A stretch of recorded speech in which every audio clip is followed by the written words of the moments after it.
This is Amicus, a law review, and my name is Jim Santelle. I am your host for this broadcast on the broadcast stations of Civic Media. This is our weekly wrap-up, our analysis, our review, our examination of the recent news stories in the areas of law and government, and yes, indeed, the aspiration for justice in America and beyond. Delighted to have you, honored to have you with me and my producer, Max, this weekend as we take on those important issues affecting our lives and our livelihoods in our state, in our nation, and on the face of this planet. As always, inviting as well your inquiries, your questions, even your commentary about the things on our ambitious but achievable agenda, our syllabus for discussion in those areas of government, law, and justice as we pursue all of those most recent news stories populating our newspapers, populating the media just this past week. Let me begin by talking with you a bit about that syllabus. Again, recognizing that it spans many, many areas geographically and also issues across the board. We're going to begin, as we did last week, talking about things not in the area of campaigns, although we're going to get back to that very shortly. The campaigns here in the United States of America. We're going to go south for a few minutes. We're going to go to Mexico and talk about some major rule of law challenges going on right now in that nation, having to do with judicial reform. Something significant happened, not only with respect to the Supreme Court in that nation, but also the response and the contemporaneous action of the legislature there, basically attempting to shut down any challenges to recent legislative changes that would affect the judiciary. It is too much to say there is a crisis going on right now in Mexico, but there is certainly a fight, a very strong fight between the legislature and the Mexican Supreme Court about the future of justice in that nation. We know that Mexico most recently elected its first woman president in its history. That woman is now at the head of the party that is leading the reforms that have drawn the ire, the criticism of the Supreme Court. We'll talk about what exactly is going on and not going on in Mexico these days. And then, yes, we're going to be continuing our focus just days away from the election on things related to a possible future presidency by Donald Trump. We began last week by talking a lot about the ways in which a president, any president, could use, should not use, but could use the Department of Justice for political purposes. We'll talk about the limits of that. We'll remind all of us about the things that Donald Trump has said, talking about jailing his rivals. Can he do that? Are the mechanisms in place? Are the structures there inside the Department of Justice permit a president, any president, including Donald Trump, to use the trappings of the Department of Justice to jail rivals, to engage in retribution against them for perceived ills and wrongs? We'll talk about the limits on that power. We're going to be assuming, once again, a structure that talks about internal Justice Department mechanisms having to do with appointments. We'll talk about investigations and the ways in which those could and cannot be used to do what Donald Trump wants to do. And then another safeguard, which is, of course, the grand jury, judges generally. We'll talk about all of those things, asking the simple but important question: can Donald Trump do what he pretends to do if he becomes the president, which is use the Department of Justice for political retribution? The answer is no, with a small n, but also with some compromises to the Department of Justice, as we know, in the wake of that major Supreme Court case, effectively granting him, any president who may occupy the White House, almost complete immunity with respect to many things, including absolute immunity for things related to the Department of Justice. That's part two. Begun last week, continuing this week, our examination of that, and also focusing on this thing called the Unitary Executive Theory, UET. What does that mean? Why is it being bandied about now in the present campaign? And how does it intersect with this notion of increased power inside an executive branch to be used or not used, depending upon who is elected next Tuesday? Then, of course, we're going to go to some major news in the area of voting. Lots of important things coming out of places like Pennsylvania. like Virginia, Mississippi, lots and lots of decisions being made, not only by local and state courts, but significantly the Supreme Court. Yes, that's right. The United States Supreme Court once again weighing in, or actually not weighing in, on some of these issues that do have an impact upon who's voting and not voting on Tuesday. And that includes Virginia, an effort by the governor, the legislature there, to purge the voters, some voters, about 1,600 of them, from the existing polls. We'll talk about Pennsylvania, the counting of ballots, in particular, what the Supreme Court did that permits the filing, the submission of provisional ballots to ensure that some of the laws there in Pennsylvania do not prohibit the franchise being extended to everyone. There's also some interesting litigation coming out of Bucks County having to do with mail-in ballots, and some things having to do in Mississippi with the same kind of thing.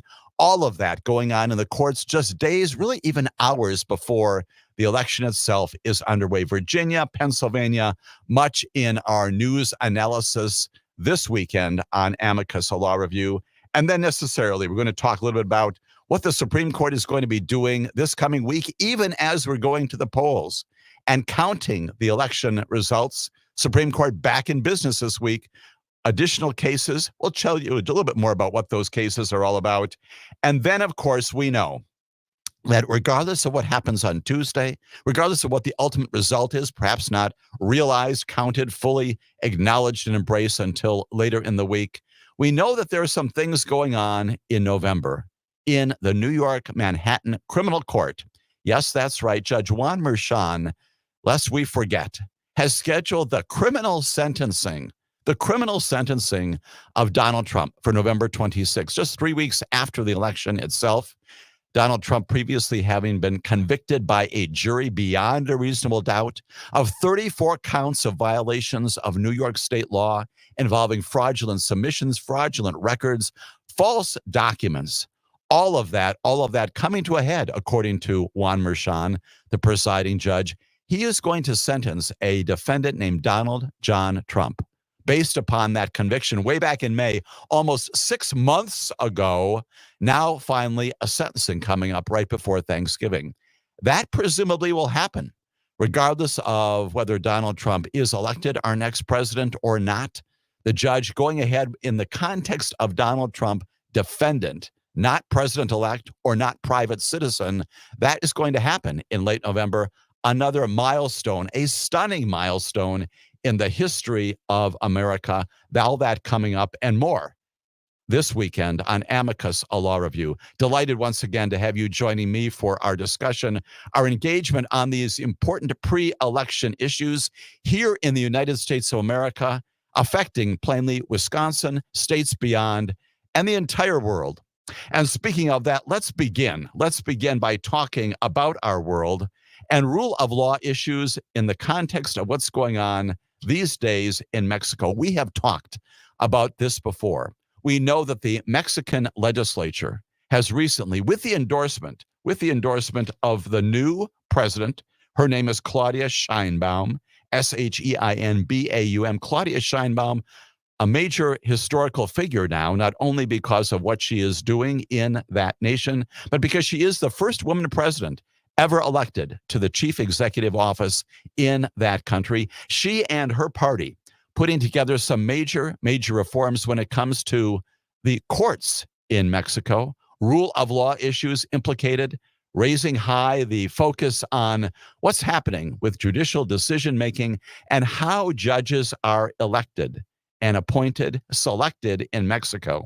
That has drawn the ire, the attention, the disgust, the disappointment of justices of the Supreme Court who this past week have promised to resign, 8 of them in the wake of what she, the president, and the legislature are doing. Let's talk about what is happening with respect to the legislature just this past week, and then also the response in the midst of all of this by the Supreme Court. Mexico's lower house of Congress, they also have a bicameral legislature, just like we do, approved some sweeping new measures just this past week that, get this, would prevent legal challenges to constitutional amendments. In other words, proposals for changing the Constitution, the legislation that is proposed would shut those down, allowing lawmakers to reshape the country's charter without any judicial review. No involvement of judges, courts, when it comes to reviews of what the legislature does to change the Constitution.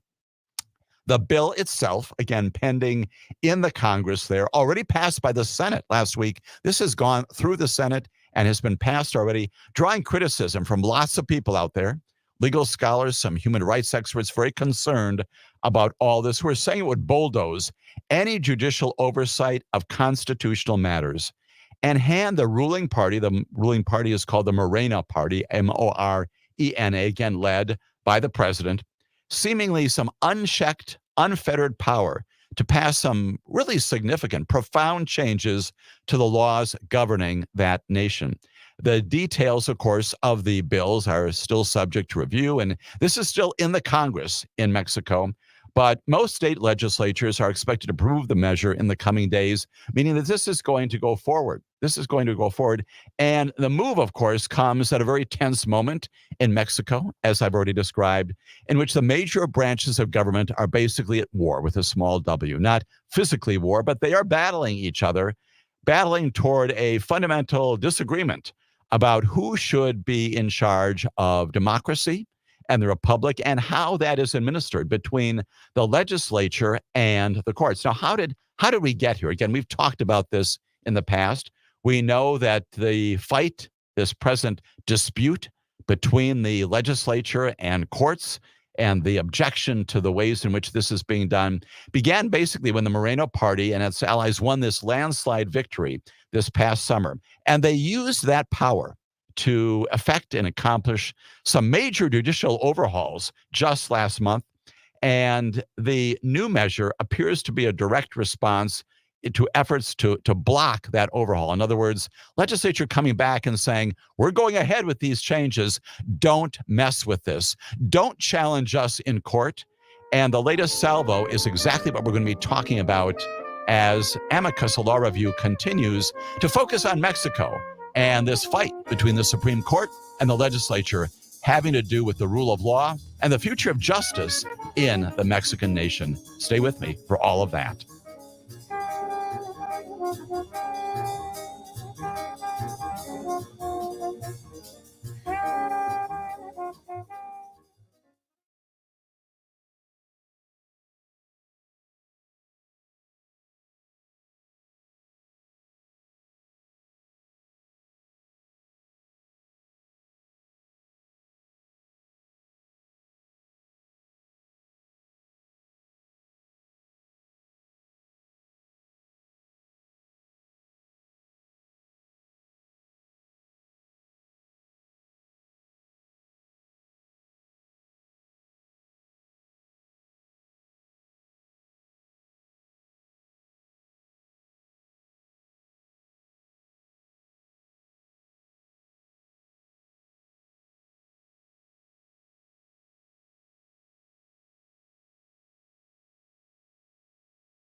This is Amicus, a law review, talking in our initial segments this weekend about what's going on in Mexico. Some significant rule of law challenges there, some disputes between the legislature and the Supreme Court, the judicial redesign that has already been accomplished by the legislature, although not without great challenge. And that's the point. The judicial redesign requires the popular election of judges across the board in Mexico, including members of the Supreme Court. And it also subjects them to, get this, something that we could learn from here in the United States of America, subjects those justices, those judges, to review by a disciplinary tribunal made up of elected officials with broad powers to investigate and even impeach judges. That's what the legislature has put in place that has caused this latest skirmish, this latest disagreement between the legislature and the Supreme Court. Proponents of this proposal, of course, as it's going forward, says it will help to rid the system of corruption, provide accountability, the people themselves electing the judges, including the justices of the Supreme Court, get rid of nepotism, which is, again, a huge problem in many nations, including Mexico. Critics argue that this proposal will erode judicial independence, something we talk a lot about when it comes to the rule of law, this notion that judges should be free from outside sources and outside influences when making decisions would politicize the courts, they say, requiring judges to run for office just like other representatives are required to do. The overhaul was meant to accomplish those kinds of things, to provide more accountability inside the Mexican judiciary. More than 500 legal actions, 500 lawsuits filed in various courts in Mexico to challenge that, seeking to block the approval of this, to go back to keep things in place as they were before.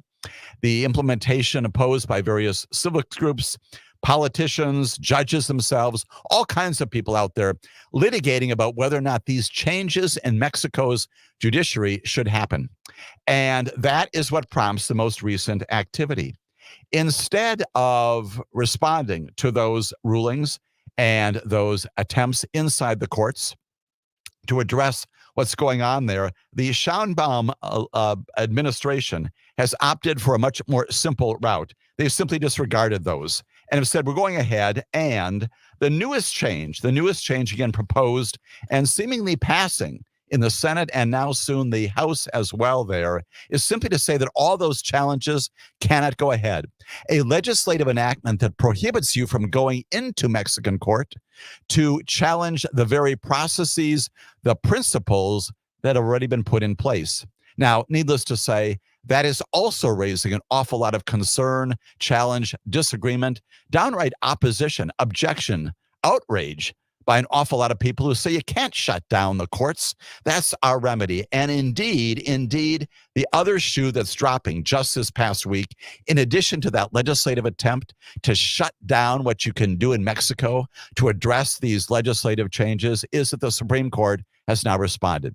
Needless to say, the Supreme Court not happy with the initial proposal to require that they run for office. They've never had to do that before, always been appointed for long terms of office. The Supreme Court now doing something dramatic, which we have not seen in this nation. We have had individual resignations, of course, of judges as they basically have retired, left the bench. We've got a number of Supreme Court justices who right now are still alive and much active in our public domain, but they have resigned. They have retired from their positions. That's not this.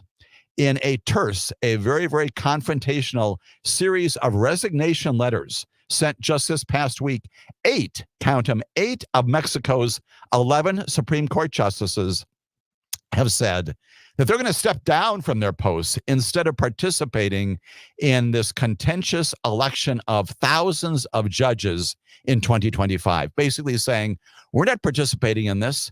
We are opposed to it. The legislation cannot do this. We should remain in positions as we are, appointed judges and justices. And we're so angry about it that we're leaving office. Now, they haven't left office right away. They're announcing those retirements, those resignations for mid-2025. Plainly, this is, however, the latest volley in this ongoing battle over this judicial overhaul passed by the ruling party most recently. And it promises to continue to upend this system while the legislature, again, continues to pass legislation, most recently to try to stop anybody from challenging the very things that they've already put in place.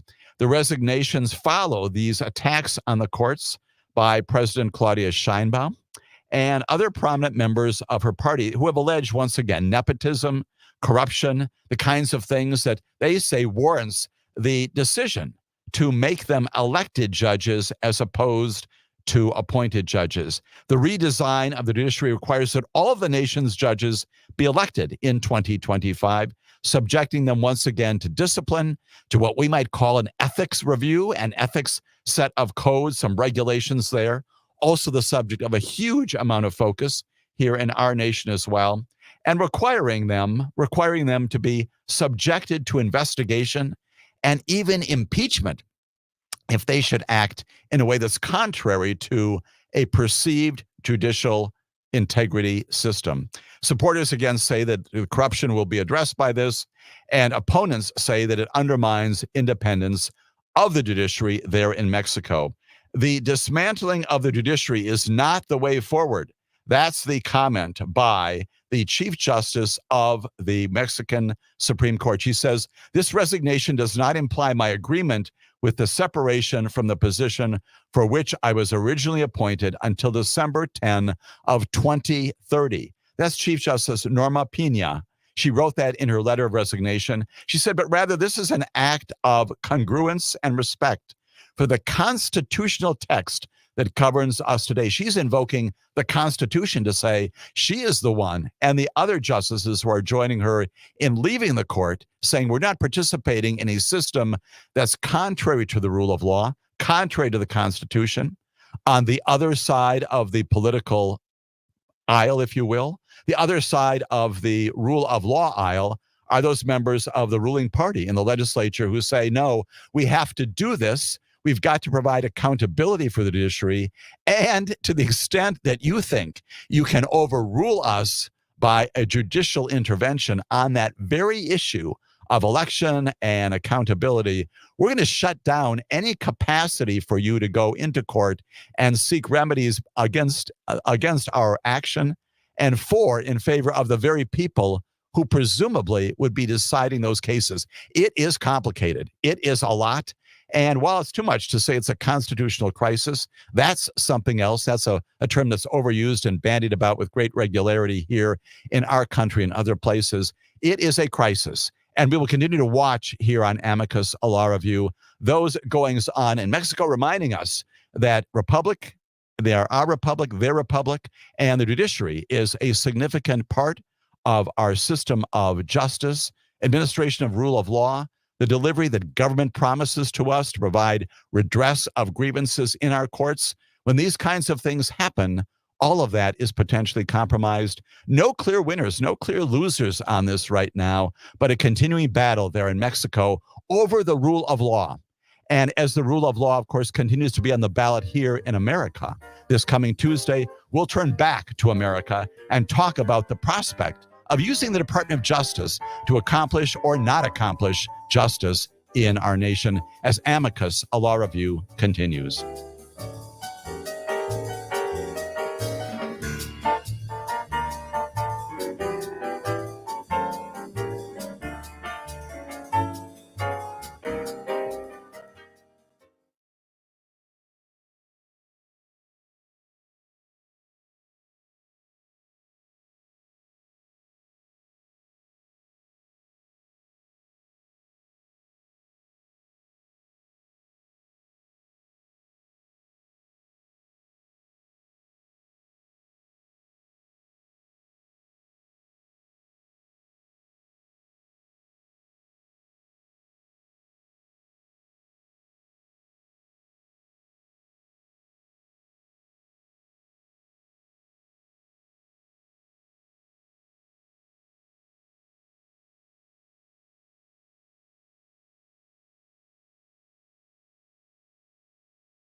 This is Amicus, a law review. My name is Jim Santelle. I am your host for this hour and also next hour here on the broadcast stations of Civic Media. We are talking about all things law and government and justice related this weekend, as always, focusing now on the United States of America and continuing now the second portion of what we began in our last week broadcast, and that is the viability, the options available to any president to use the United States Department of Justice in a way that would accomplish retribution, movement against opposition to rivals out there. We know that Donald Trump, during the course of the campaign, continuing as late as recent days, has promised that if he becomes the president of the United States of America, he will invoke the trappings, the structures, the mechanisms of the United States Department of Justice to go after his rivals, and he has identified them. He's identified them as Hillary Clinton. He's identified them as Joe Biden. He's identified them as Kamala Harris and others who are his political enemies, as he has called them. And the question we began to address last week is, can he do that? Can he use the Department of Justice to investigate, initiate criminal or other prosecutions against people he does not like?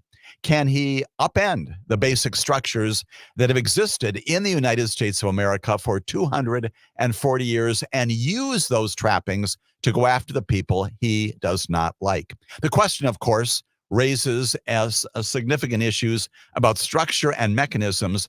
I'm going to talk more about those right now. I'm going to go back and provide some more basic foundational understanding of this by doing a little civics here on our weekend broadcast, as we sometimes do. We're going to talk about something called the unitary executive theory. The unitary executive theory. Here is your law school primer for the day. It's a constitutional law theory, and we'll put the word theory in quotes because it really does not have foundation that is recognized by legitimate scholars and legitimate legislators and jurists on all sides of the political aisle. But it's another one of these phrases that has been out there, frankly, for a long period of time since the Reagan administration. It's been a concept that the Reagan administration and supporters of his back then invoked, sometimes referred to as Unitarians, contending that the executive branch, in particular the president, has great authority even beyond what we've come to understand in the 21st and 20th centuries, basically bringing in and consolidating power in the White House, in the Oval Office, with respect to all sorts of agency actions and involvements. We know that a couple of things happened in the Supreme Court just this past term.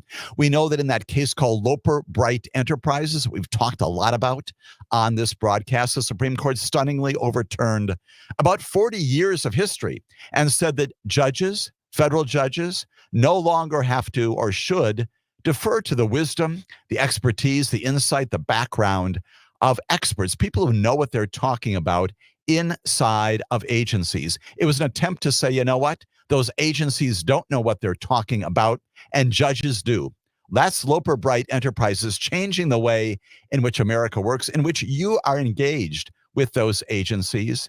And that is related to this concept called the unitary executive theory, because it's also an attack upon those agencies, saying that even those agencies out there like the Federal Trade Commission, the Federal Communications Commission, the Small Business Administration, others around the cabinet table that have some independence from the president himself or herself, all of that should be drawn in, and all of that should be under the unitary discretionary oversight and judgment of a president. We also know that much related to this, of course, is that major decision in United States versus Trump, establishing, contrary to what all of us have believed for hundreds of years in America, that our presidents do in fact have some immunities from criminal prosecution for crimes that they might commit in office. As stunning as that concept is, those two things, Loper Bright Enterprises and United States versus Trump, much related to this notion of a unitary executive theory, because like that Trump case, the unitary executive theory says that the presidency, the executive branch, all powerful, strong, and needs to be muscular.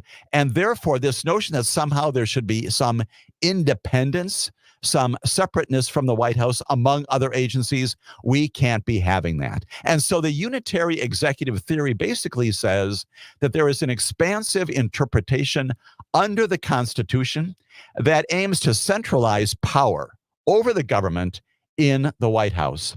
And it invokes a couple of things in the Constitution. This is the theory.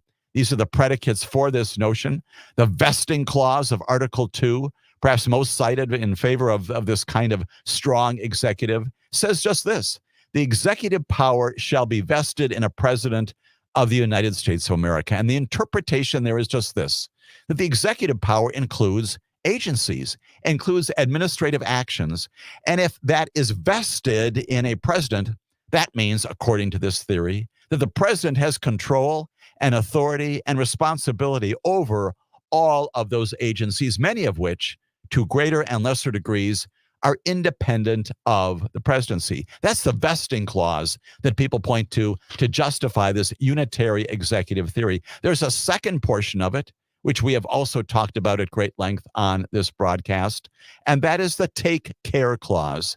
Part of the oath of office that the next president will take on January 20th of 2025 is to take care that the laws, the Constitution of the United States of America are faithfully executed. The president, the Constitution says, shall take care that the laws be faithfully executed. And according to the invocation of that, that means that the president is responsible for virtually everything, responsible for oversight of these agencies, and that the president should be the one to decide how those agencies work in the faithful execution, taking care of government, taking care that the laws of our nation are faithfully executed. Those are sort of the constitutional, although in the end, unfounded bases for this thing called the unitary executive theory. Now, why am I talking all about this? Why engage in this civic lesson? A little bit of law school this weekend on Amicus, a law review. The answer is that's being articulated in the present political campaign. You may not have heard a lot about it. It's not on the advertisements. It's not in the flyers you get at home. It's not even in the folks who come and advocate at your doors for the election of one candidate or another. All of those kinds of things, good advocacy. That's what campaigns should be about, aggressive attempt to get your vote. In the context of that, not a lot of discussion about what does indeed sound very wonky, very, very, very academic, a unitary executive theory, but it is implicit, and it is the legal side of what is being advanced as a superpower, super empowered presidency of the United States of America. And in particular, there are two groups. There are two groups that have advocated for that. We've talked at great length about one of them. One of them is the Heritage Foundation, and it is the publisher of this thing called Project 2025. We have spent a lot of time talking about various aspects of that in our previous broadcasts.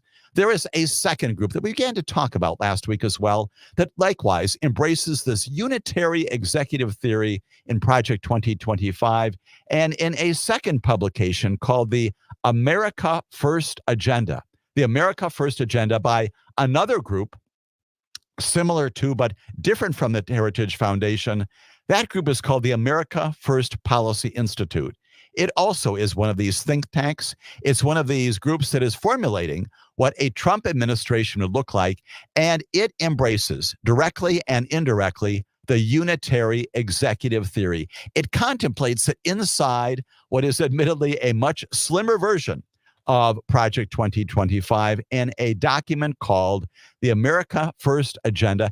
Its project also contemplates a superpowered presidency. And that's why this unitary executive theory is so important to understand. And yes, indeed, it is academic in its articulation, but it's very practical in its implementation. The vision by the America First Agenda, again, articulated by this group called the America First Policy Institute, parallel to the Heritage Foundation, parallel to Project 2025. It calls, among other things, for halting federal funding for Planned Parenthood, for mandatory ultrasounds before abortions, stopping all of that from happening, including those carried out with medication. It seeks to make concealed weapons permits reciprocal in all 50 states. In other words, due course and due observance in all states of concealed weapons permits and authorizations across the nation. It contemplates increased petroleum production at a time when clean energy and legislation passed by the Congress, endorsed by the president, and now in effect across America is attempting to wean us off those kinds of reliances. It removes the United States from the Paris Agreement, also a lot subject to discussion in this present campaign. It imposes work requirements on Medicare recipients and establishes, get this, only 2 legal genders. All that is a part of this America First agenda being advanced. And how do you accomplish all that? You embrace the unitary executive theory. You say that all of that is a part of the work of agencies. Who is responsible for those agencies? Who makes the decisions inside all of that in all kinds of areas of our lives and livelihood? The answer is a strong president. And that's why this academic civics lesson about the UET, the unitary executive theory, is most important. And it goes significantly beyond Project 2025. That is the group, the publication of this sister group called the Heritage Foundation, in one key area. It calls, consistent with the unitary executive theory, for the elimination, getting rid of nearly all civil service protections for federal workers by making them at-will employees. And that is a strategy, of course, that supporters believe will allow Mr. Trump or anybody who occupies the presidency to root out career staff members who they interpret as standing in the way of the goals and policies of the administration. Getting rid of civil service protections that have attended upon tens of thousands of civil servants, again, who come to work every day, who try to do their jobs in a thoughtful way, who progress through their days in a way that is focused upon the facts, the applications of regulations and laws to benefit you. Do they get it right all the time? Of course not.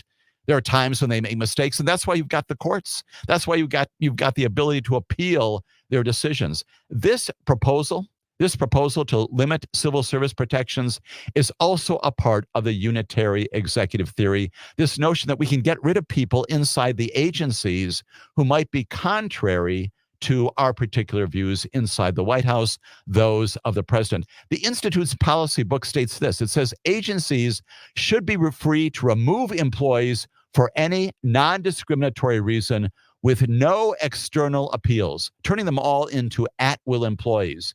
And again, the change would arguably allow officials to fire civil servants for almost any reason, including defying the administration, speaking out on positions like acknowledging climate change or other things, economic policy, education policy. And indeed, that is a part of the advocacy of this group called the America First Policy Institute and its manifesto now out there. And that is why this is also very important. It is implicit in much of the campaign literature, much of the campaign attack. You have seen it as an attack upon this great, dark, opaque administrative state, and perhaps that's where you've heard it the most often in the political discourse. But that's what this is all about. And the reason why it's so important to understand that is because it's not just political language. It's not just trying to indicate to you that this is our plan. There are lawyers, there are people who are studying this closely who say we've got theories that will make this happen. And indeed, Donald Trump has said the same thing. And he has said that directly and indirectly. He has embraced many of the things that have been articulated by the America First Policy Institute in its manifesto, advocating for the unitary executive theory. And in that connection, another part of accomplishing all of this, of course, is to use the Department of Justice, as I've indicated in our previous broadcast, and again this weekend. Using the Department of Justice, of course, which the Supreme Court has said the president can use as he will with impunity. As we continue our discussion, we'll talk about that important question about whether unitary executive theory and all of this can be accomplished by the president in affecting the ways that the Department of Justice, your Department of Justice, works and functions. Stay with us for that.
This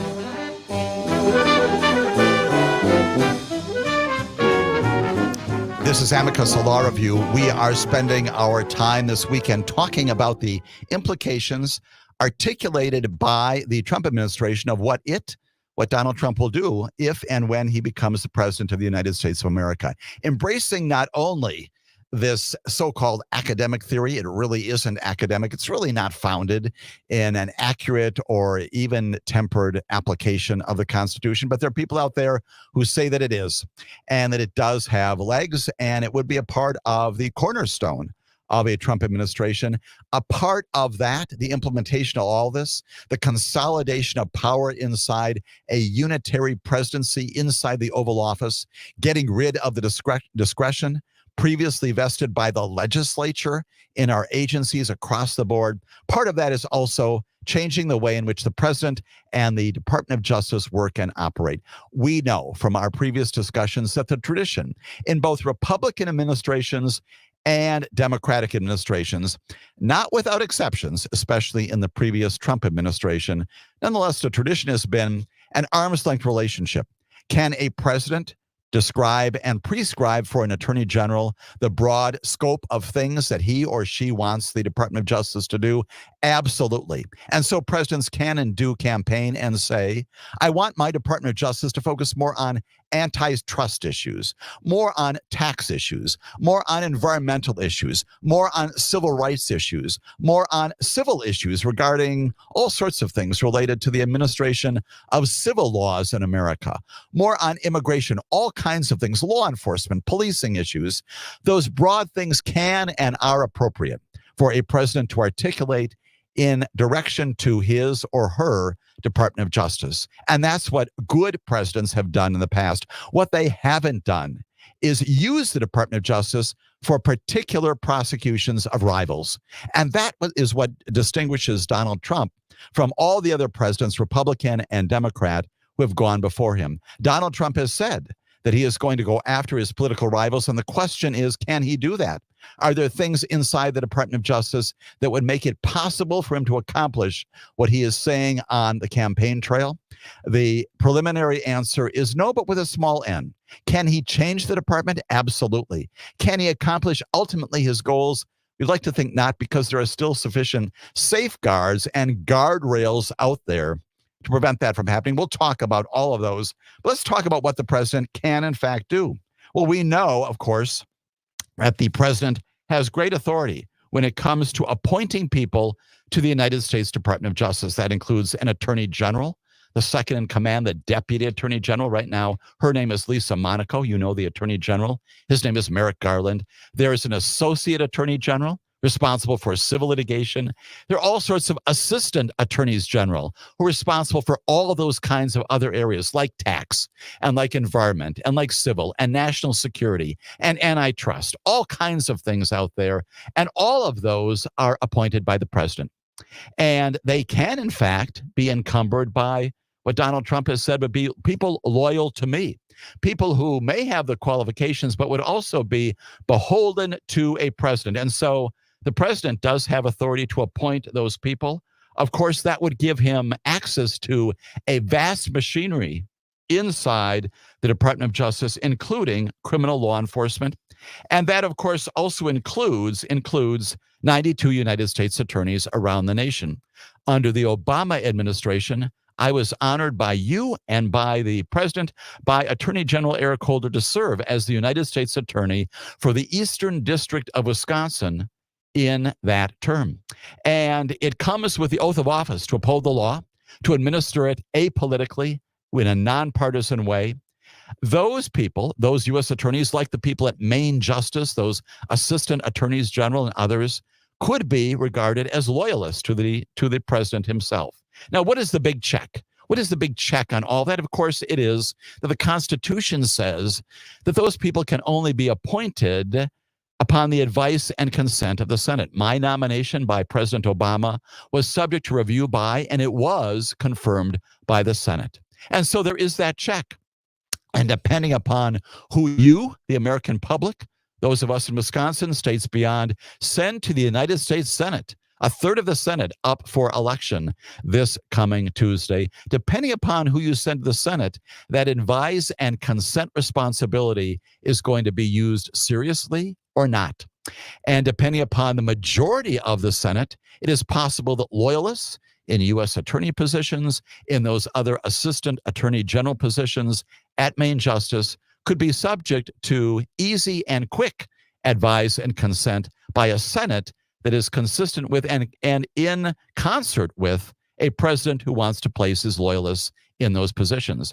The good news would be, of course, if regardless of the Senate composition, Republican or Democratic majority controlled, if they all address this in the context in which those nominations should be, which is this person qualified? Should they be vested with this great non-political, apartisan authority?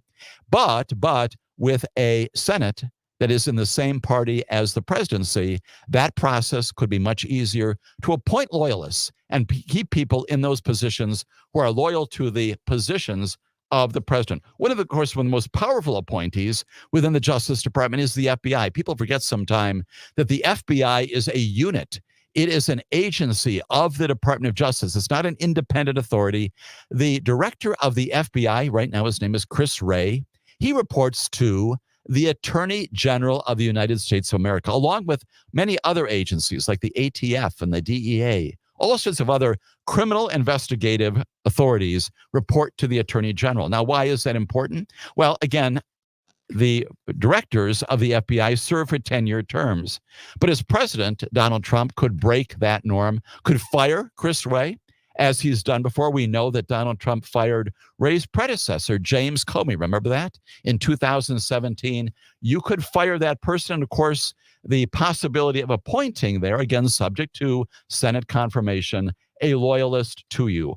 All of those kinds of things indicate that indeed the president does have authority, if the Congress is willing to go along with him or her one day, to appoint people in these positions who are political, who are advocating not on behalf of the American public, or at least not principally, but who are the loyalists about whom Donald Trump has commented in this election. And of course, along the way, he's also got other opportunities to do things inside the Department of Justice once those people are there, to establish policies and practices on areas like immigration, the southwest border, things having to do with all kinds of issues in connection with the economy, even with education, with commerce, all kinds of things you may not think are inside justice issues, but that do have implications for our nation generally. As we continue, we'll talk more about what Donald Trump can and cannot do inside the Department of Justice and the guardrails that are up against him for accomplishing everything that he wants to do as Amicus Law Review continues.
Welcome to Amicus, a law review with Jim Santelle, Civic Media's weekly review and discussion of some of the most significant news stories in the areas of law, government, courts, and the aspiration for justice.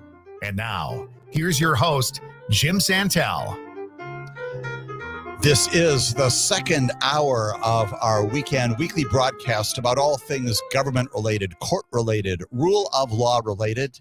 My name is Jim Santelle, for your host this second hour of our broadcast here on the broadcast stations of Civic Media, focusing upon this claim, these more than 100 threats during the course of the campaign that Donald Trump has made to prosecute or pursue or in some way go after his perceived enemies, political or otherwise. He has said that publicly in the campaign.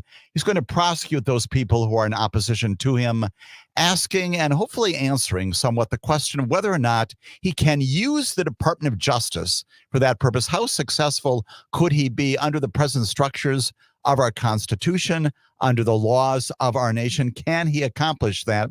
And the answer is a no with a very small n, with some very significant aspects of that, however, that do have important implications for the operation of the Department of Justice. Spending a lot of our time already in our first hour talking about this appointment power that the president has. Attorneys general, assistant attorneys general, United States attorneys, all of them, of course, subject to review by the advice and consent of the Senate. If the Senate balks at some of those nominees, perhaps the president needs to go back and find a candidate or candidates more acceptable to the Senate.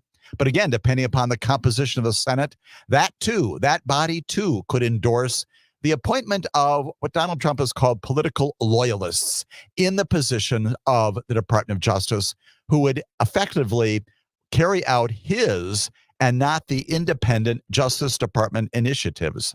And that's problematic. And that is contrary to 240 years of our history, an arm's length relationship between the Department of Justice and the presidency itself. Now, that appointment process, of course, implies that the United States Senate will have a role in that process.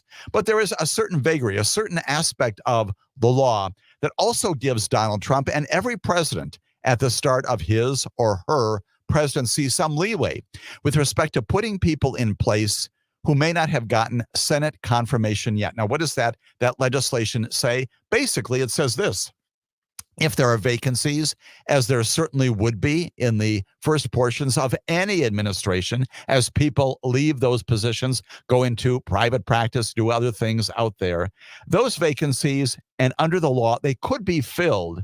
And that would include some of the department's top ranks, including those assistant attorneys general, the associate attorney general, the attorney general himself, without Senate confirmation for, and here's the focus, up to 300 days at the start of administration. 300 days, that's about 10 months, according to my inaccurate and sometimes halting math. 300 days is what the law says. The president has the capacity to appoint people across the board, including the Department of Justice, to people who are not confirmed expressly for those positions by the Senate. Now, here's the rub. Here is the condition on that. He would be limited to a pool of candidates who would be senior Justice Department employees already in place, people who are there, or Senate confirmed officials, or both. People have already gotten into these positions. You can't just go out and pluck folks from the private sector who've never been a part of the process, the government systems before. So there is that limitation. But you can find people inside the Department of Justice, find people who have previously been Senate confirmed for other positions, who would be available to and could be appointed even in those 300 days without express new Senate confirmation. And that's a huge authority. That's a huge responsibility. Now, the other piece of this, of course, that we've talked about a lot is this thing called Schedule F. It's already inside the AFPI, the America First Policy Institute manifesto, if you will. And we know that Donald Trump could basically reissue, yes, that's right, reissue what he called Schedule F at the end of his prior administration. This is the document. This is the executive order that effectively would say that all civil servants are now at-will employees and would give the presidency the president himself, the chief executive, the power to convert all those positions into at-will employees and fire them if they do not advocate for or even publicly advocate for positions that are in opposition to those of the White House. He could issue an executive order removing civil service protections so that the Attorney General, for example, inside the Department of Justice, one application of this could quite literally fire thousands of nonpartisan, non-political, expert career lawyers and agents. And in fact, Donald Trump, as you know from our previous discussions, did in fact issue an order in 2020. It was known as Schedule F.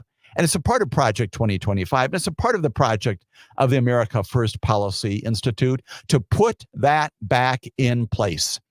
And it's a blueprint for, again, getting rid of the civil service, changing not only the Department of Justice, the civil servants who are there, the nonpartisan people, converting them into at-will employees who can be fired for disloyalty, fired for non-discriminatory reasons that go to more their policy views than their actual ability to do the job. That is a huge power if, in fact, he accompanies his presidency, the first days of his presidency, accompanies his entrance into the Oval Office with this execution of a renewed Schedule F. Now, you may say, well, gee, why is it that Schedule F is not in place today? It's because Joe Biden, when he was sworn in on January 20th, at the start of his term, immediately rescinded that and effectively restored, if you will, any diminution, any destruction to the civil service that might have happened if Schedule F had remained in place in the wake of the Trump administration. It's no longer in effect today. Donald Trump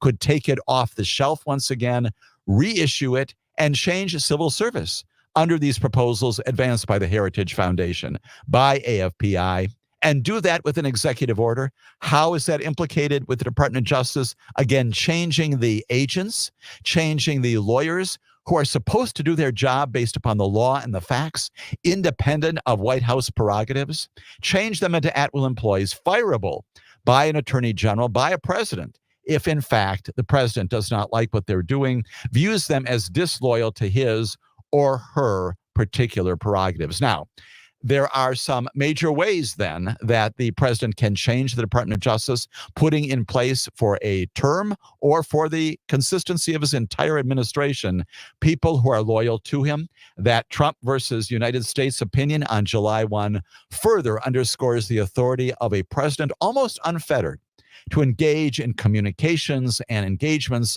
like this with the Department of Justice that would permit him to do that with impunity. That's why this is such a great concern. That's why this changes so dramatically, not only the application of our Constitution, which the Supreme Court effectively did on July 1, but also the ways in which the Department of Justice is designed and commissioned to serve you, to advance the interests of justice and rule of law, to apply the facts and laws to the cases that are in court. And the other major aspect of this, of course, is that there are some guardrails out there having to do with investigations, having to do with the movement of investigations into courts, into grand juries, into the judicial process itself, into the public domain that do in fact provide some guardrails for a president like Donald Trump, who might plan on using the Department of Justice to change all these folks into non-civil servants, to have them do his bidding. There are some guardrails, but they're limited when it comes to investigations in particular, much stronger, much more robust when it comes to actual presentations to a grand jury, actual presentations in the court of law, where there are more safeguards, more checks and balances on the unfettered actions of loyalists who could be otherwise installed into the Department of Justice. We're going to talk more about those as our discussion here continues. That discussion necessarily includes, of course, our listeners. We invite, as always, your questions, your inquiries about the subject matters of our discussion here on Amicus Law Review. That phone-in number is 855-752-4842. That's 855-752-4842. That is the number. Be a part of our discussion. You can also drop comments, questions, inquiries into the Civic Media app. Go to Amicus, a law review, and contact us that way. We are delighted, as always, to take those questions, those inquiries. They add so much to our conversation, especially right now, this day, and in the days ahead, following the coming election, whatever happens on Tuesday, once the counts are all completed, whatever happens, focus once again on even more the importance of the rule of law and justice, regardless of who America elects to be its next chief executive. Delighted this morning to have Jack from Merrimack calling in. Jack, appreciate your call, your question, your inquiry here on Amicus. Good morning, Jim. Thank you for taking my call. Well, let's see now. Lots to discuss, right, Jack? Lots to discuss. Yeah. First of all, it's definitely pretty bad that a president can do essentially what Donald Trump did, which is appoint either incompetence or, even worse yet, people who are antithetical to the purposes of organizations like the Department of Labor or like the EPA. And as heads, and if he's got enough political swing, which he did in the first 2 years of his administration, he can get those people into those positions. But now the Supreme Court has essentially said he's got royal-like immunity Absolutely. from prosecution to almost anything he does, including up to and apparently, because he still hasn't been prosecuted on it, an attempted insurrection. Now he wants dictatorial powers. What is America coming to? Are we turning into a third world authoritarian country? This is absolutely crazy. And the worst part of it is, I've had discussions with people who are Trump fans, and one of them actually said something like, if I wanted to live in a democracy, I wouldn't be voting for Donald Trump. Excuse me? Yes, just the opposite, right? And Jack, you've encapsulated just perfectly, right? It's this combination of Supreme Court authority to do what you want with impunity and get away with it, and then this adoption of these policies and these practices to load up the Department of Justice with people who will do your bidding. It is a 1-2 punch. And again, depending upon who we elect for the president, we've got a president who doesn't invoke those authorities. One of the candidates, Kamala Harris, would not do that either, but Donald Trump would. And he has said exactly that. Jack, appreciate so very much your articulation of exactly what the challenge is and why voting on Tuesday is so very important. Thank you for your comment, your inquiry, Jack, and we'll continue this discussion here on Amicus, a law review.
This is Amicus, a law review. My name is Jim Santelle. We are talking about the things that a president, including Donald Trump, including Kamala Harris, although she would choose not to exercise any of these authorities, things a president can do with respect to the Department of Justice that would go after political rivals. As Donald Trump has said, made more than 100 threats to do so during the course of this campaign. it is believable that he would at least attempt to pursue this. And yes, the first step would be embedding inside the Department of Justice, inside U.S. attorneys' offices, people who are loyal to him. That is an option that he would have. Again, subject to the guardrail is subject to confirmation by the Senate, with the exception of this legislation that permits him to appoint people already inside the system for 300 days. The bottom line is he does have considerable authority to put people in those positions, as does any president who would advance his views. And that's okay on a general theoretical viewpoint. But when it comes to particular prosecutions of particular individuals, that's where the problem comes in. And that's the reason why this is so very dangerous, as Jack was just identifying in our previous segment. Now, what happens beyond that? You've got the loyalists in place. You've got the people who are going to do your bidding. Can Donald Trump go ahead and actually initiate investigations and even beyond that, prosecutions of these people? And the answer is yes and no. Yes and no. There are some guardrails that make it more difficult for him to do this, but it's not impossible. Once Trump loyalists are in place, they could begin taking some actions that the other branches of government could not initially stop. The executive, of course, according to the Supreme Court, is very, very speedy, very, very powerful and muscular. And those loyalists, again, if they're in place, could begin to open investigations. You could open a fresh investigation of critics or revive claims that his allies have so far failed to substantiate, including allegations of corruption inside the Biden administration that predate his presidency. All kinds of things could be initiated, opening a file, typically not in the public domain. A Trump-appointed attorney general, again, subject to Senate confirmation, could tap someone inside the criminal division. There's an assistant attorney general for the criminal division, an assistant attorney general for all sorts of things, national security, civil litigation, tax, environment, antitrust, a special counsel, or even a U.S. attorney the president nominates to lead an investigation that Donald Trump wants to have happen. You could open the file itself. And the significant thing there is that the goal of punishing an enemy could, in a sense, be considered accomplished. How? Well, investigations alone, as we know, can cause harm to the finances, certainly, hiring lawyers, requiring to be defending against an investigation. The reputation of a target could be impugned if that leaks into the public domain, which it shouldn't, but could, even without an indictment or a conviction. One of the things that's often said, of course, very mindful of this fact. This is the reason why prosecutors, including me and many, many others as U.S. attorneys, always decline to confirm or deny the existence of an investigation unless there is some overwhelming public need to know. The old saying says the process of investigation can be the punishment if it is abused, as Donald Trump would propose. The very investigation itself could be the punishment that he is seeking against his rivals, even though it may not result in an indictment. And that's the other great stop against this. The baseless investigations could be initiated and could be pursued, again, not yet in court, until you reach some of the processes that are contemplated by our Constitution and by the laws of our nation. How do you go out stopping an investigation from going even further? You know the answer. You know the answer. And the answer, of course, is we've got this thing called the grand jury. James Madison wrote it into our Constitution that says before you can charge anyone with a federal crime, you have to go before a grand jury. Grand jury, 26 people. Who are those folks? They're not appointed by the president. They're not state officials. They're you. They're people called in. They're selected by the courts. They're a part of the judicial system. And they're called upon in private to review evidence to determine whether there's probable cause to believe that a crime has been committed. And in 30 years of my own practice, it has been my universal, uniform sense and experience that grand juries take their jobs very seriously. Grand juries take their jobs so seriously that they're also compelled, they are required to determine whether or not the government has presented its case, that there is a real case here, that the facts, the law support the return of charges. One of the most significant things the government can do, a grand jury indictment formally charging someone, cannot be done in the federal system without the imprimatur, without the consent of a grand jury. That's a huge stop on an unfettered presidency and unfettered Department of Justice. And if the grand jury says that we do not agree, That's called returning a no true bill. That's another portion of your civics instruction this weekend. That no true bill basically would stop the prosecution if a majority of the grand jury says, you know what, this is political. This is not a violation of the federal criminal law. We can stop this, and that's a significant stopgap. That's a guardrail on an investigation going even further.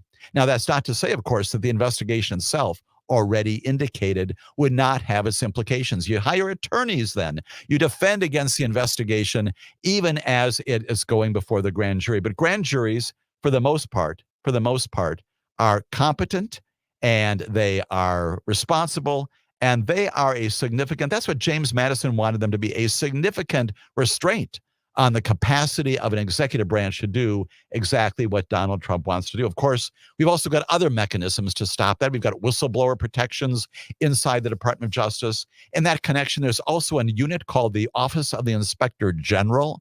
All the agencies of the federal government have those as well. You've heard about the IG for various agencies, including the Inspector General for the Department of Justice.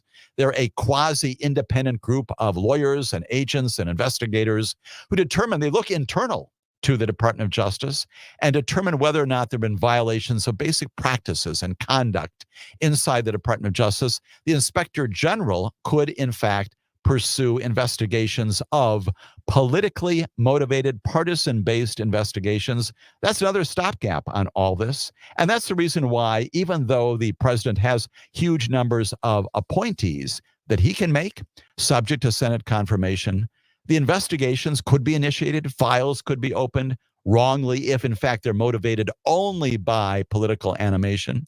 And again, note that files can be opened if there is some basis to believe that a crime has been committed.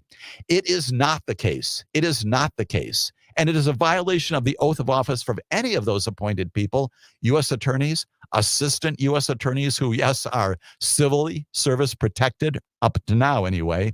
It is a violation of their oath of office to open a file just based upon some political animus or simply based upon the notion that I think that this particular person may have committed a crime. You got to have some colorable basis upon which to open a file, not because you don't like someone, not because you think their posture in the community is inappropriate. You've got to have some reason to believe. Doesn't have to be beyond a reasonable doubt, doesn't have to be probable cause, but something to justify the initiation of investigation. That's also a check on all of this. And then we've got the third major check, which is, of course, the judicial system itself. Once you have indicted, if indeed somehow you're able to prosecute and go into courts, you've got the check of not only the grand jurors who are court officials, but also district court judges, appellate court judges, another branch of government out there also to determine whether or not what's happened up to this point is legitimate. And those courts routinely entertain motions to dismiss indictments based upon lack of evidence, motions to quash evidence if, in fact, there have been acquisitions of evidence contrary to the Constitution, contrary to the Fourth Amendment, other principles out there.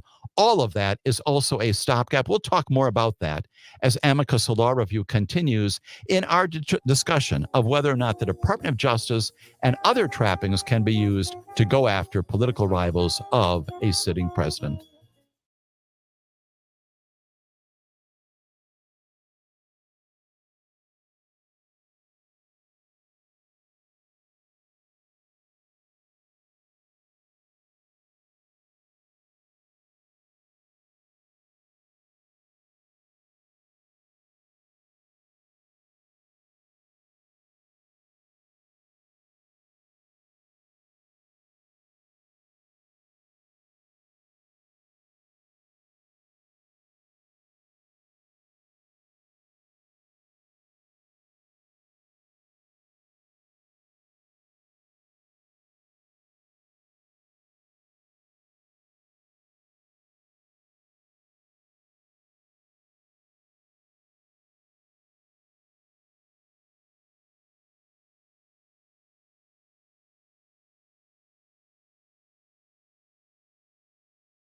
This is Amicus, a law review. My name is Jim Santelle. We are spending most of our time this weekend talking about whether Donald Trump could really make good on his threat, and they have been threats, over 100 of them, to go after his political rivals using the Department of Justice, the trappings, the structures of it.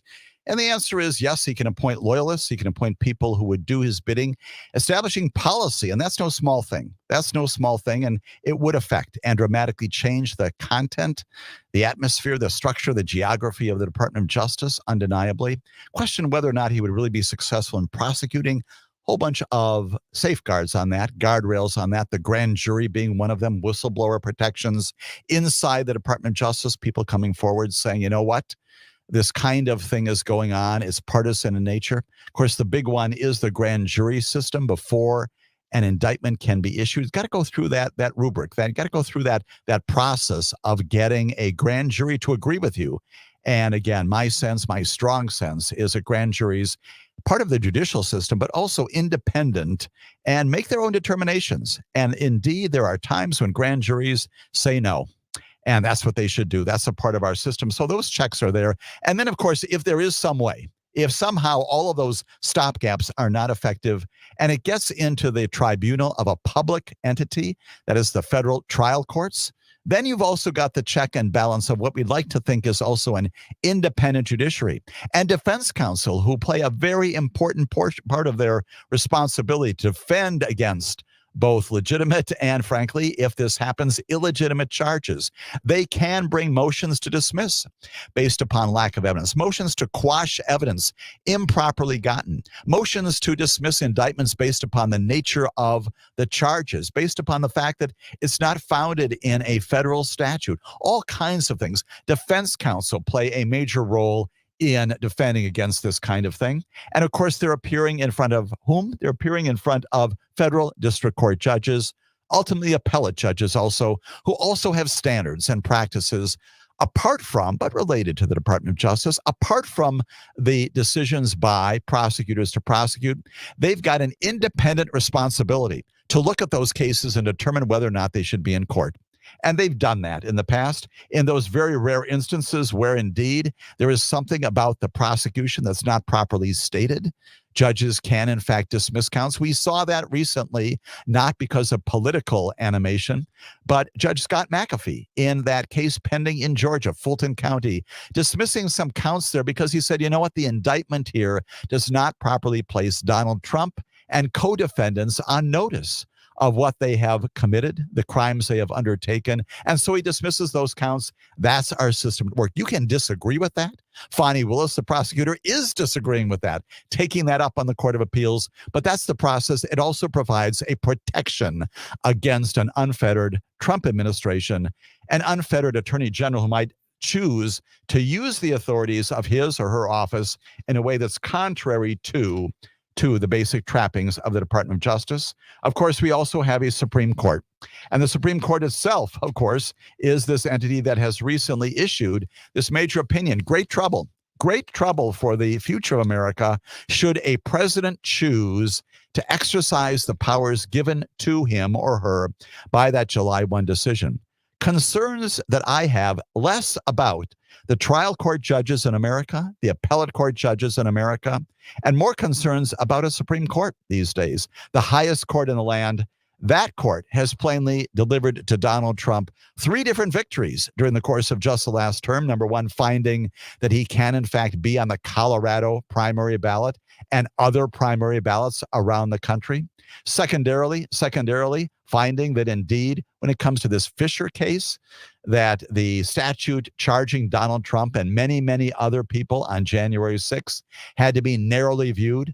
An interpretation order that's still subject to review by the judge. Her name is Tanya Chutkan in the district court. That's a second victory for the Donald Trump team, if you will. And of course, the major one being that immunity decision. Donald Trump has benefited from recent decisions of the Supreme Court that are arguably in the category of things that are partisan in nature.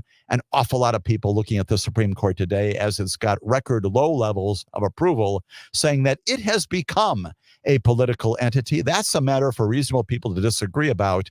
But nonetheless, it is the ultimate stopgap in a system that, in a good Supreme Court, A responsible Supreme Court applying the law to the facts would also stop a truly political prosecution. So the answer in the end is, Donald, you can go ahead and appoint a lot of people.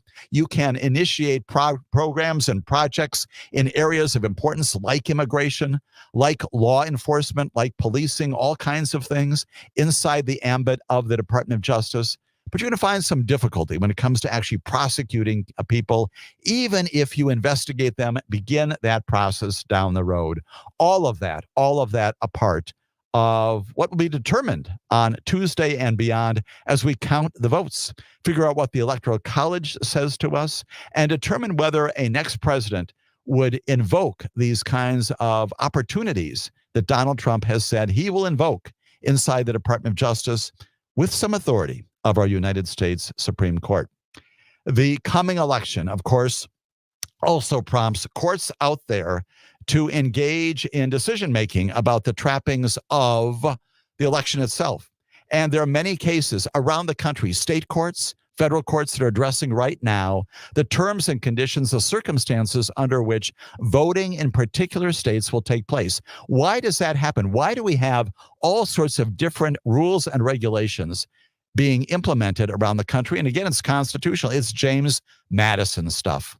James Madison wrote into our Constitution that the individual at times, places, circumstances of voting, even for federal elections, will be decided by the states. And that's why you've got different procedures with respect to mail-in voting, in-person voting, drop boxes, all these kinds of things. To some extent, the timing, the circumstances of how we vote are different from state to state because our Constitution says that. And along the way, what happens, of course, is as rules are changed by the election commissions in particular states, by county clerks, by the clerks responsible for administering the elections, there are challenges to those. And there are two in particular that reached the Supreme Court just this past week. On Wednesday, the United States Supreme Court allowed the state of Virginia to purge about 1,600 people from its voter rolls, handing a temporary but major victory to some officials in the state who said that that move was necessary to prevent non-citizens from voting. Now, once again, is this a major problem in America? The answer, of course, is no. We do not have non-citizens voting in America. It's virtually impossible for that to happen. It's also a reason why one of those referendums on the ballot here in Wisconsin is also appropriately shot down by our voting population. We don't need to reestablish that non-citizens cannot vote. We don't need to do that because that's the law already. That's the state law. That's the federal law. Citizens vote. Non-citizens do not vote. But in Virginia, an attempt to get rid of these non-citizens from voting prompted the governor there. His name is Glenn Youngkin, Youngkan. He signed an executive order back in August, not too far away from the election itself, to expedite. Let's move this forward. He said, make this happen quickly. Suspected non-citizens on the state's voter rolls. In instigating this program, he insisted again that only non-citizens would be effective, getting rid of people off the rolls, though some anecdotes were indicating that registered voters properly there, we don't know whether numbers, we don't know exactly the stories behind them, may have been mistakenly removed from those rolls. 1,600 people were flagged as possible non-citizens through two paths, according to some of the folks involved in the litigation. One group, about 600 people, had marked themselves as non-citizens on forms at the Department of Motor Vehicles. A second group, of about 1,000, had marked themselves as citizens on DMV forms, but had previously listed some alien registration number, all of that giving rise to concern about who they are. And that's the point. As this thing goes ahead and challenges are made to it, including a challenge by, yes, that's right, the civil litigation attorneys of the Department of Justice challenging this very program, saying basically it's moving too quickly. What you're doing by throwing all these people off is you're casting a net that's too broad. You're getting rid of people who might be entitled to vote. Don't do that. Don't do that. And voters were flagged as potentially ineligible. They were sent some notifications by mail. They were given 2 weeks to confirm their citizenship. Significantly, they can still confirm and they can vote, by coming in and doing the same day voter registration there in Virginia that we have here. So there are remedies to this problem. But as this moved up into the courts, it ultimately fell on the desk, if you will, of the Supreme Court of the United States of America. And the order basically permits Virginia to go ahead, even in this uncertain time, to purge those 1,600 people from its voter rolls. This is the so-called shadow docket, the docket that requires immediate action. The order, which did not include a vote count, gave no reasoning, as is normally the case, is unsigned, but it noted, of course, predictably, that Justices Elena Kagan and Sonia Sotomayor and Ketanji Brown Jackson, the three in the minority, would have denied the state's request to continue the voter purge. 6 members of the Supreme Court said, go ahead, continue that voter purge in Virginia. And that comes out of the United States Supreme Court just on Wednesday of this past week, prompting the governor, Glenn Youngkin there. He says he welcomes this decision. It's a victory for common sense and election fairness. That's what the governor says in response to what happened there in Virginia. Significant because, plainly, it affects the right of 1,600 people to vote in Virginia. It may not throw the Electoral College itself because Virginia, not much in play. Likely, we know the result there even before all the votes are counted. But nonetheless, the important issue is voting, the franchise, and access to it. By what the governor has done, this executive order to hasten the removal of these suspected non-citizens, you're compromising the capacity of people if they don't now turn around and re-register to vote very, very promptly. All of that coming out of Virginia, coming out of our United States Supreme Court just this past Wednesday. We've got another caller who's calling in. We appreciate so much Maggie. Engel, do I have your name correctly? Delighted to have you with me this weekend as we talk about these issues related to voting here in America. Go ahead. Engel, do we have you with us? Yes? All right. This is Jerry from Madison. Okay, Jerry, I guess I've got you improperly noted here, but Jerry, go right ahead. Go right ahead with your question or your comment. My dad, my grandfather, and people of age, 70, but my father put a uniform on and with a gun, and they went and defended during World War II, we'll leave it at that, and defended democracy.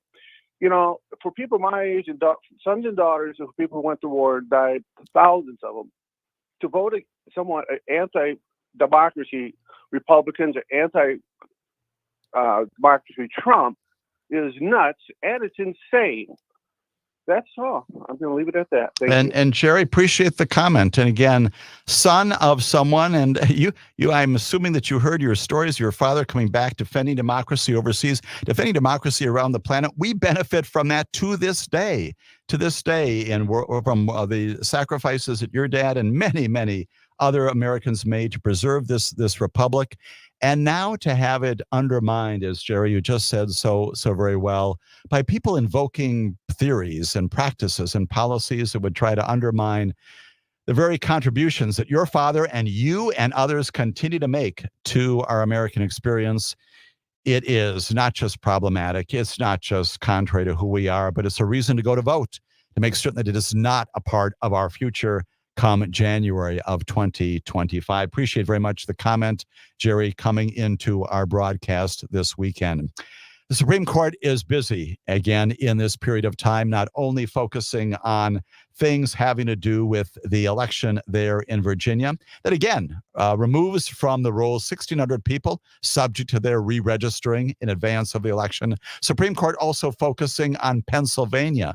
Pennsylvania is indeed one of those 7 states, a swing state, a battleground state, and the Supreme Court making a decision just on Friday of this week, also affecting the capacity of people to execute, to submit provisional ballots in that state. We'll talk more about that as Amicus continues.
This is Amicus, a law review. My name is Jim Santelle, talking about what the United States Supreme Court has done and not done in connection with votes coming in this coming November 5th, focusing first upon this decision to permit the state of Virginia to go ahead with its purging of 1,600 votes, going in the opposite direction, if you will, just as late as Friday. In another case coming out of Pennsylvania, again, Pennsylvania, one of the major battleground states, no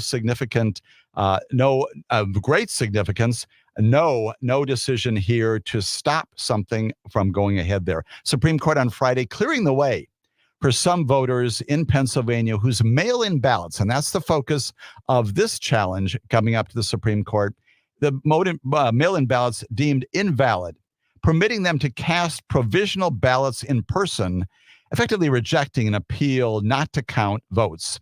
Decision again, unsigned, no reasoning, common again in these emergency petitions. And again, it is significant because it could affect thousands of mail-in ballots in this state, Pennsylvania. You know well, it's crucial to each party's path to victory on Tuesday of this coming election. The polls show that the paths for both Kamala Harris and former President Trump to regain and acquire the presidency go right through Pennsylvania, Wisconsin as well, but other places as well. What has happened, of course, is that the Pennsylvania Supreme Court ruled last week that the voters there whose ballots were rejected, a number of issues here about dating and all sorts of other things that are hyper-technical, superficial, non-substantive aspects of their vote, among them ruling that ballots were rejected for failure to use the secrecy sleeves. This is sort of an internal secrecy envelope that they could, in fact, cast provisional ballots. In a 4-3 ruling, the lower court concluded that officials in a place called Butler County, western part of the state, must accept provisional ballots cast by voters after they realized that their mail-in ballots had been rejected because they did not have those so-called secrecy sleeves. Again, a process required by the peculiarities of Pennsylvania law, but nonetheless being identified as a reason to reject those mail-in ballots. The petition then taken up to the courts, and the allegation made that the decision by the Supreme Court there in Pennsylvania would dramatically change the rules governing mail voting after millions in the state had already cast their ballots. Comes up to the Supreme Court, United States Supreme Court. And again, the United States Supreme Court basically supports the lower court ruling there, clearing the way for those voters to cast provisional ballots, basically to permit them to vote in such a way that preserves their right to vote until the issue about the sleeves and other things are resolved, still permitting them to vote. The petitioners, the challengers, had asked the justices to pause that state court order, to stop it from going into effect, requiring election boards to count provisional ballots by voters whose mail-in ballots were previously deemed to be invalid. A lot of double and triple negatives there. Basically, Supreme Court here is saying that the franchise means something in Pennsylvania, that provisional ballots can in fact be used to address these situations where maybe, we don't know, maybe some of these mail-in ballots were defective under Pennsylvania law, but let's let people vote. Let them go ahead. Let's correct those problems that they may have had in some of these technical areas. And there are some other issues related to Pennsylvania provisional ballots. Provisional ballots, again, that would resurrect and ensure the franchise if in fact there are errors made with respect to these mail-in ballots of a technical nature.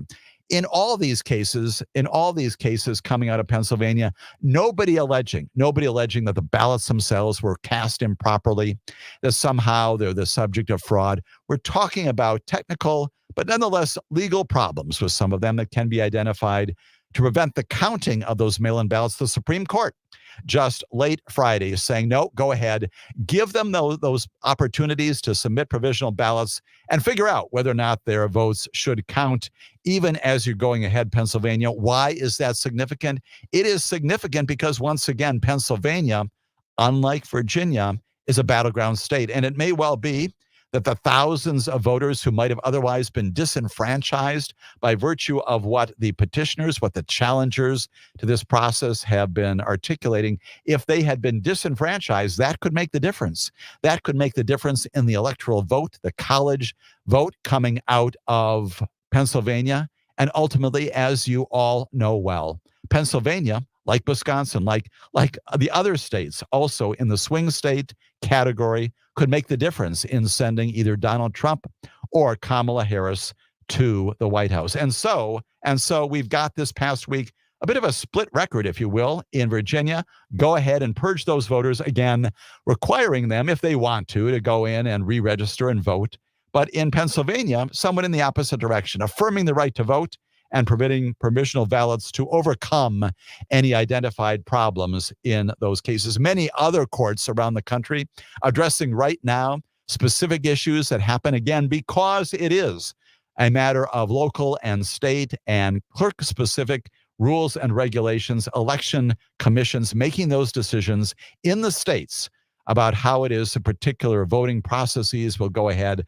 That's how we get all these different decisions coming out of a Supreme Court, deciding and not deciding these cases. While this is going on, a couple of other date notes for you, calendar notes for you, and that is that the Supreme Court, which we haven't talked about a lot in terms of its major docket, is back in business again this coming week. It's got four different oral arguments coming up on Monday, the 4th, Tuesday, Election Day, November 5th, Wednesday, November 6th. It's got a case involving the Federal Communications Commission's Schools and Library Support Program. It's got a case involving Medicare compensation to hospitals. That's coming up on Tuesday, polling day. It's got another case under the Fair Labor Standards Act, also being argued on Tuesday.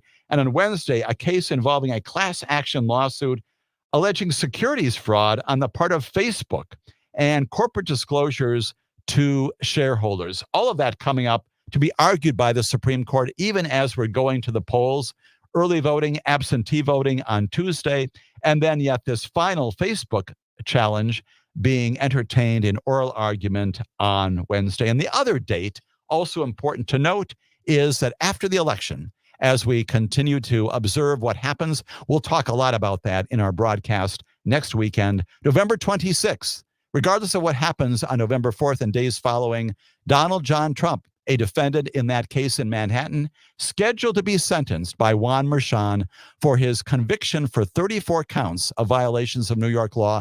A judge, Juan Merchan, sentencing Donald Trump on November 26th, right before Thanksgiving, for those violations. We'll talk more about that, all of that, as we address the rule of law in America here on Amicus, a law review.